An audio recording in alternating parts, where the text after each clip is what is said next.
Rajan, Yeah. do you understand about the gas chromatography, the one she taught us in the class? Yeah, gas chromatography. Yeah, it's actually a very simple subtopic, and if you ask me, it's a very interesting subtopic. Oh, really? Yeah. Why not can you spend a few minutes for me to explain about it? Yeah, sure, no problem.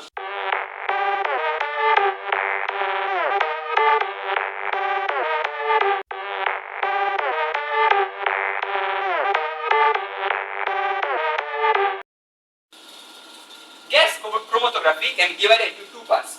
Number one is first the GSC, and second will be GLC. So now, what is this GSC and GLC? GSC is also known as gas solid chromatography, and GLC is known as gas liquid chromatography. So now, what is GSC, the gas solid chromatography? It is used when to absorb directly on solid particles of stationary phase. That is GSC. And now for GLC, the gas liquid chromatography, it is used in the stationary phase is non-volatile liquid coated on the inside of the column. So that is GLC.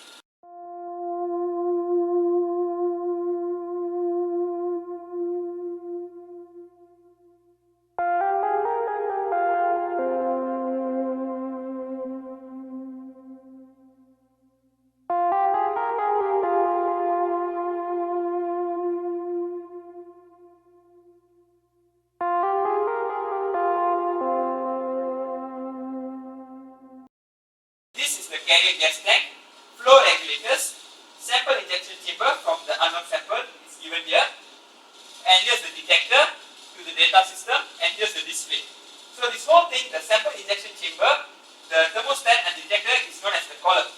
So it is also known as the oven.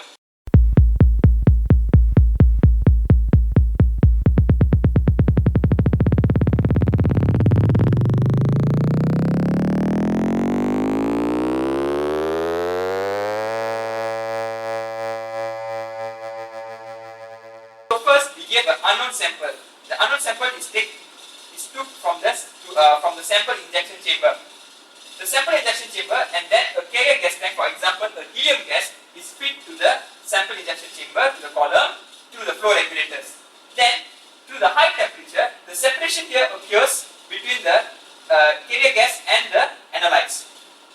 Later, at a very high temperature, the detector, by any kind of means of detector, detects the analytes and then gives signal to the data system. From the data system, it also gives a display which calls the chromatographic peaks, where we identify the compounds or the type of compounds using the retention time. Saras, are you clear about this gas chromatography? Yeah, Rajan, really very clear about it now. Really thanks a lot to you. Okay, yeah, but you know what? But actually, theoretical way is a bit very boring, right? So now let's move on to the lab and we look at the real gas chromatography in real life.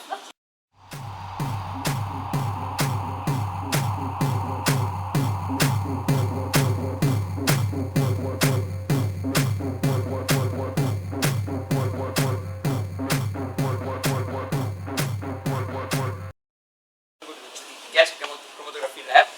So you see gas chromatography in real life, and so this is where you get unknown sample inside this vial. You can just put a little bit of unknown sample here, and so before going anywhere, this is the carrier gas tank.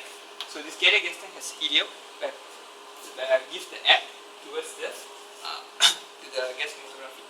So from here, this is the sample injection chamber. So this valve, this wire, injects the unknown, and here's the sample injection chamber. After that, it goes inside here, and this is the column. And inside the column, we have this thermostat. And because of this thermostat, here is where the gas and the unknown sample is separated and then sent to the detector. And then the detector sends the data to the data system. So once we have the data in this laptop or this computer, then we can print our results here. So that's how we've done the experiment. So now we just have to wait for the results. So I think at the meantime it will take quite some time. Let's go for lunch, and then later we can take the results and then we'll discuss on how to read the graph later.